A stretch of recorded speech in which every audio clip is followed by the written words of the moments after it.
Rombongan kirap api PON 21 Aceh Sumut pada Kamis pagi tiba di Semeru. Kedatangan rombongan kirap api PON disambut di Pelabuhan Sinabang dan diarak keliling kota Sinabang.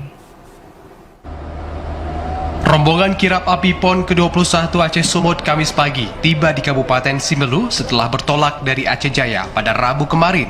Kedatangan rombongan disambut langsung oleh pemerintah daerah Simelu di Pelabuhan Penyeberangan Feri. Obor api PON kemudian dibawa langsung oleh sejumlah atlet lokal ke lapangan pendopo Simelu untuk dapat dilihat masyarakat Simelu yang hadir di lapangan pendopo. Obor api PON kemudian langsung diarak keliling kota Sinabang dan mendapat pengawalan dari pihak keamanan. PJ Bupati Simelu, Teguh Reza Fahlevi mengungkapkan, pemerintah daerah Simelu sangat bersyukur kirap api PON dapat tiba di Kabupaten Simelu sehingga dapat juga memeriahkan agenda PON ke-21 Aceh Sumut. Harapan Simelu memang api PON sampai di Kabupaten Simelu dan kita melakukan kirap seluruh keperluan kita di Simelu menikmati untuk memeriahkan dan suksesnya PON Aceh Sumut.